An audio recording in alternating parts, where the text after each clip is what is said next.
It is the one night where every WWE championship will be defended. If you hold one of the 9 currently active championships, your reign on top will be at stake.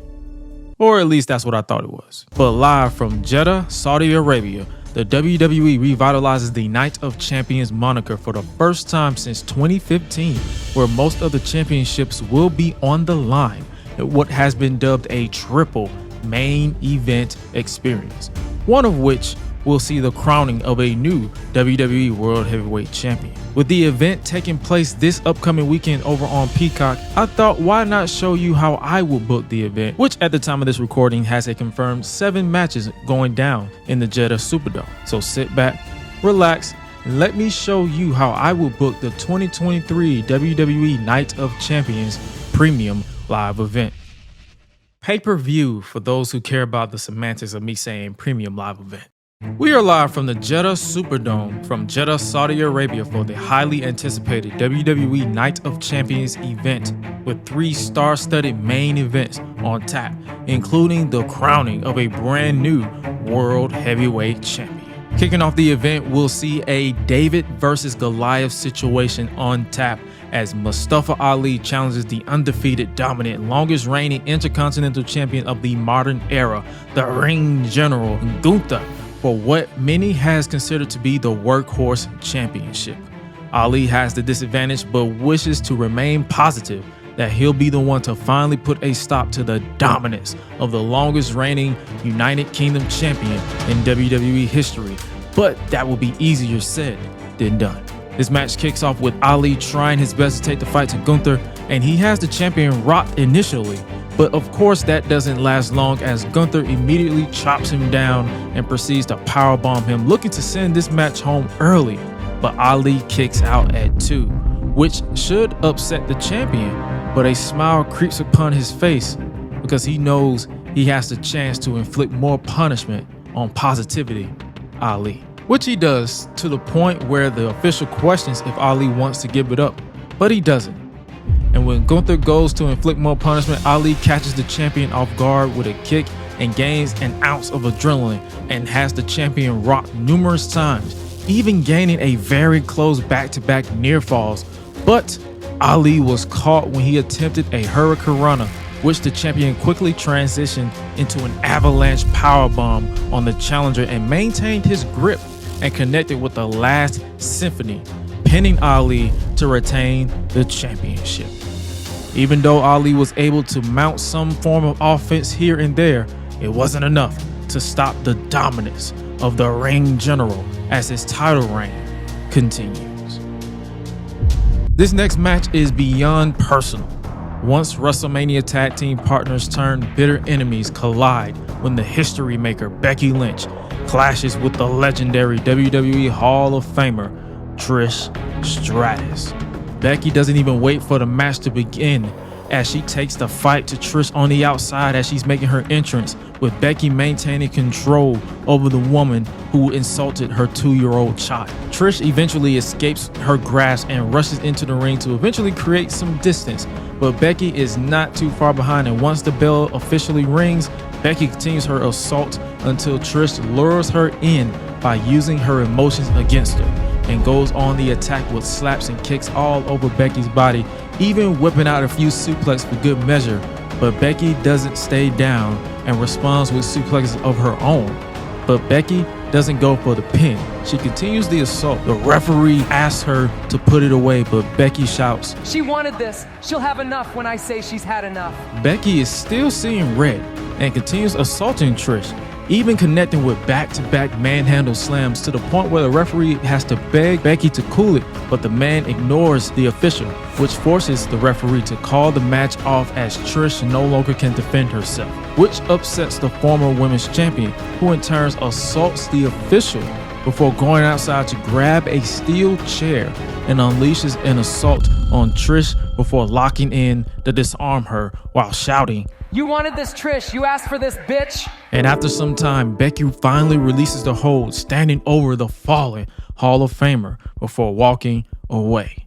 This situation between Trish and Becky is far from over. In a match that was recently announced on Monday Night Raw, and had been teased for 2 weeks, the Boat, Natalya, challenges the Judgment Day's Rhea Ripley for the SmackDown Women's Championship. With this match being written off as filler once the bell rings, both Ripley and Natalya go out there and prove a point, with the former women's champion putting her technical experience on display, but eventually that proves to not be enough to keep the champion down as she uses her lethalness and power to keep the veteran at bay. In the end, Ripley powers out of the sharpshooter one final time before connecting with a riptide, which was enough to maintain her grip over the women's championship. This next match is a rematch from Backlash in San Juan, Puerto Rico, as the American Nightmare Cody Rhodes clashes with a revengeful Brock Lesnar. And due to the hostile nature of this situation, with Cody ignoring all advice from medical personnel and entering this match with one good arm, the Beast, searching for revenge, demanded the stipulation of no holds barred be added, and it was instantly. Cody tries to catch the Beast, lacking again like he did at Backlash with a tope suicida, but Brock was ready this time as he suplexes Cody all over the ringside area and even slamming him through the announce table, targeting that injured arm before tossing Cody in the ring for a quick pinfall. But of course, Cody powers out at 2. Brock, still angry about Cody busting his face open in Puerto Rico, instantly introduces weapons and unleashes quite the beating on Rhodes. And every time Brock looks to put Cody to rest, the American Nightmare finds a way to power out and power through the pain every single time.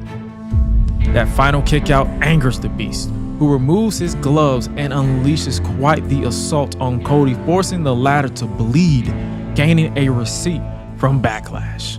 Brock then proceeds to set Cody up for the F5, but Rhodes somehow slips out the back and connects with a crossroads despite the bad arm and falls into the pin, but Brock powers out at 2.9 seconds. Cody turns, goes searching for weapons, and goes on the attacker Brock with a steel chair, ignoring the pains of his bad arm, unleashing weeks and weeks of frustrations on the Beast. A bruised and battered Cody then calls for the crossroads again, but Brock brushes that off and finally connects with an F5 to pick up the dominant win over Cody Rhodes.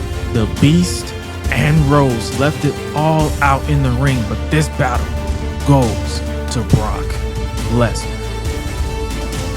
This next match is another chapter within the long-standing saga of the reign of dominance that is the Bloodline, as the reigning, undisputed WWE Universal Champion Roman Reigns teams with his cousin, the Enforcer, Solo Sikoa, to challenge the long-standing Bloodline enemies Kevin Owens and Sami Zayn for the undisputed WWE Tag Team Championship. The Tribal Chief has one edict.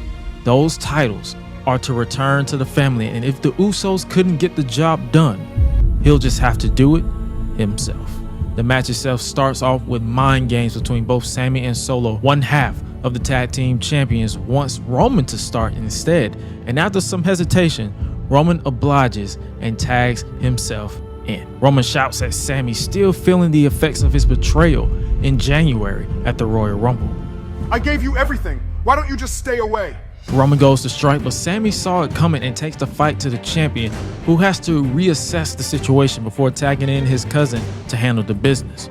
Throughout the match, Solo holds his own against both Sami and KO, but eventually the tag champs readjust their game plan and keeps the Enforcer reeling at every turn until Roman eventually makes the tag and regains control for his team with assaults in and outside the ring. But the champions do not stay down, which slowly but surely frustrates the Tribal Chief.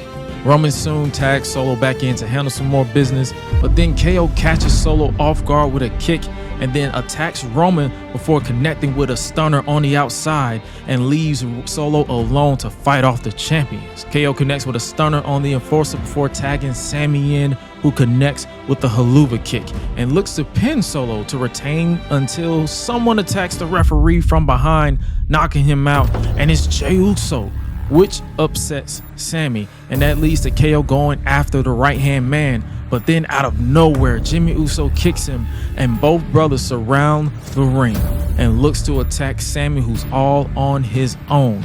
But then out of nowhere, KO pulls Jimmy off the apron and they brawl all over the ringside area. Jay eventually connects with a super kick on Sami inside the ring. Roman slides back into the ring with the referee down and begins to stalk a fallen Sami Zayn, calling for the spear. But at the very last moment, Sami pulls Jay in front of him and Roman spears his right-hand man. That moment causes Solo to stare a hole in Roman as he just laid out his older brother.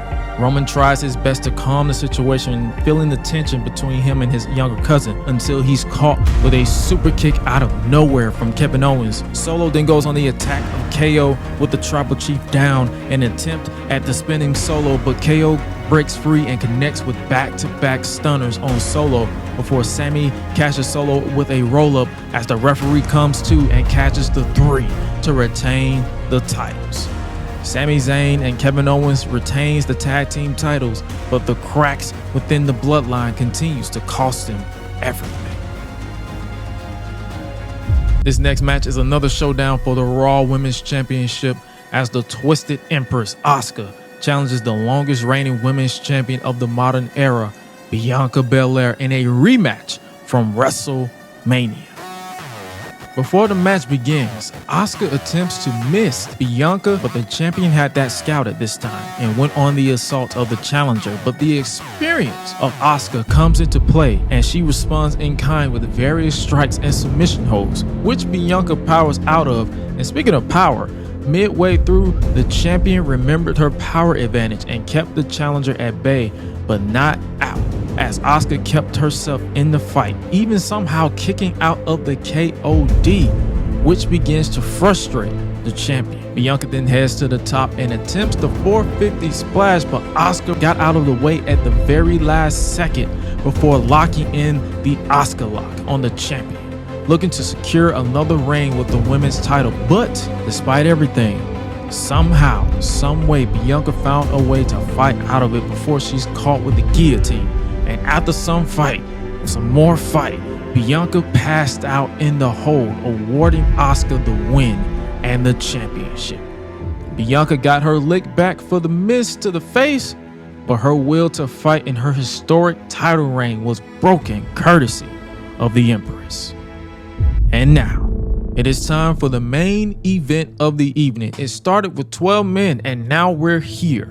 2 former WWE champions collide to crown the first World Heavyweight Champion since 2013. Representing Monday Night Raw, Seth freaking Rollins clashes with Friday Night SmackDown's AJ Styles.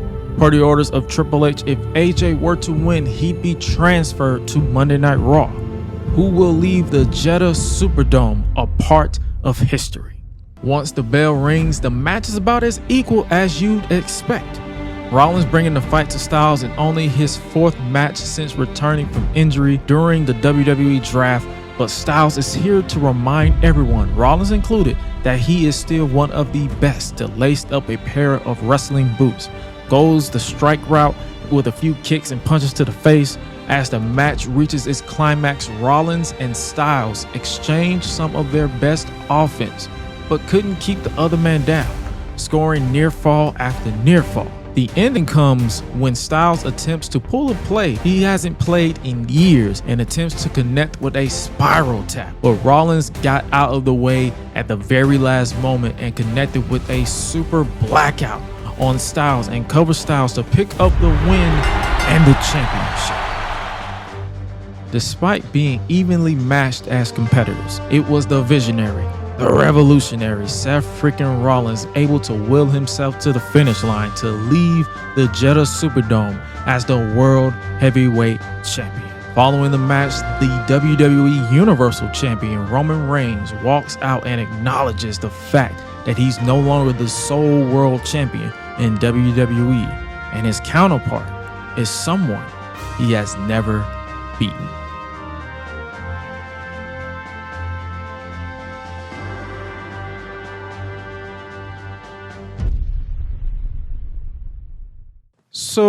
So do I see Night of Champions going this exact way this weekend? Heck no. Do I see it being a fun show? I hope so. I say that because if there's anything to go off of when it comes to these Saudi shows over the past few years that they've been in existence with the WWE, they can either be a hit or a miss, obviously. Bruh. And speaking of Night of Champions, it takes place during one chaotic weekend, Memorial Day weekend. We got Night of Champions on Saturday, Impact Wrestling Under Siege on Friday, AEW Double or Nothing, and NXT Battleground on Sunday. Lots and lots of wrestling for you to choose from. But let's get back on track. Do I see people like Asuka winning the title and Gunther maintaining his dominant reign? You betcha. Do I see Cody Rhodes taking a loss against Brock Lesnar? The way they shaped up Raw this past week with Brock injuring Cody's arm, which kind of gives them a cop-out for Cody taking a loss here, and maybe the rubber match goes down at SummerSlam in Detroit or Money in the Bank in the UK, whichever comes first. I fully expect Brock Lesnar to win this match, or they could just throw us off and just have Cody somehow beat Brock, but I doubt they're gonna let Brock lose back-to-back like this. Do I see the Trish Stratus and Becky Lynch match going down the way that I booked it? Maybe. Yes and no. Yes, because if they're looking to keep this going, say in Detroit at SummerSlam, they need an out, and having Becky lose her composure to force the no contest or DQ or whatever, or even giving Trish the win by nefarious means. But if this is meant to be a one-off, then I absolutely see Becky winning clean here, and she moves on to face, say, Rhea Ripley for the women's title in Detroit. Welcome to the big time, bitch! Woof woof! Do I see the Usos inadvertently costing their brother and cousin the tag team titles? Absolutely, because Roman's paranoia and slowly but surely loss of control of his bloodline will be that man's downfall. And honestly, if done right, they can use that as a reason why he loses the titles to whomever they have planned to dethrone him, whether it be Cody, Jay, whoever, or even Solo. Whoever they have to dethrone it, that could be the reason why his paranoia and his loss of control of the guys that he built around him, that can be their reason to take the titles off of him. But before I move on, can I be honest here? And I'm probably in the small minority or majority. You'll let me know down below. But after this show, I need for the Bloodline to go one way, and I need for Kevin Owens and Sami Zayn to go another. I am so ready for this rivalry to end and die 1,000 deaths. I'm just saying, I'm ready for them to move on. Please help me. It should have peaked at WrestleMania. The feud should have ended when Kevin Owens and Sami Zayn won the titles from the Usos. That's when it should have ended. It should not be still going on in May. It's time to move on. Now let's address the massive elephant in the room. What? I know I did a similar video like this where I showed you how I would crown a new World Heavyweight Champion, but the WWE said, and while it has since been restored as the dispute for a 3-second clip is in progress because there's a fine line between flat out stealing and fair use for commentary, which is literally all I do now. If the strike falls off, it'll stay up. If it doesn't, I'll attempt to blur the copyrighted material using the YouTube studio so I won't have to take the video down and re-upload it and just move on from there. If it doesn't fall off, then I tried. It is what it is. We move forward. But also, I know there are rumors of Seth Rollins taking time away as he was recently cast in the Captain America New World Order film. If Disney is smart, they work with WWE on the scheduling, but also on the flip side, if I was running WWE, I'd put the title on Seth because having one of your world champions in a movie should always be a big deal so they can get massive eyes on you because the massive world of MCU is still a big deal. Unless you're AJ Styles where he says the new WWE World Heavyweight Championship is secondary to Roman Reigns' Universal Championship. You have to say the quiet part out loud. Come on. Now, as far as the Women's Championship situation is concerned, WWE needs to hurry up and just drop the show names out of them. Introduce new belts and move on like nothing happened, because having show names in the titles is never a good idea in my opinion. Especially if there's an odd-off chance of them switching shows, or make it exempt to draft the champions and just draft the challengers only. Stop making it complicated, WWE. It's not that hard. Nevertheless, I am hoping that this event is fun especially for the folks that are watching it live, and hopefully the introduction of a new World Heavyweight Champion opens more possibilities as Roman continues to be dominant on SmackDown whenever he decides to go to work. But let me know what you guys think about this video and how I booked this year's Night of Champions. I might do more videos like this in the future going forward whenever there's a pay-per-view or premium live event. Now, I might not do it with AEW because their shows are a little more tricky in length, and I won't lie, I don't know half the stories that are going on over there. I watch the product weekly, but I just be vibing majority of the time. Hopefully my lack of knowledge changes soon with the new AEW Collision show dropping and them hopefully splitting up the rosters and giving them more TV time to get characters and stories and such over. But yeah, I'll definitely do more videos like this in the future. Might even upload a review if I so happen to watch it and if you guys want to see it. And speaking of seeing things, if you indeed enjoyed this and would like to see more like it, smash that subscribe button. And while you're doing that, check out this particular video right here where we take a trip down memory lane when I discuss the forgotten gem of Chris Jericho versus Rey Mysterio from WWE's The Bash 2009, where it was mask versus title. Y'all be breezy. They ain't been the same ever since. Living pretty well on the chairman. I ain't giving no chance like Vince. Brock Lesnar on the beast. Eat, sleep, flex, and repeat. Whole new swag with a price on the tag. Coming live from the west to the east. Better recognize on the mouthpiece. See the power level gotta increase. Bringing content on a daily. Feeling like Gresh unleashed.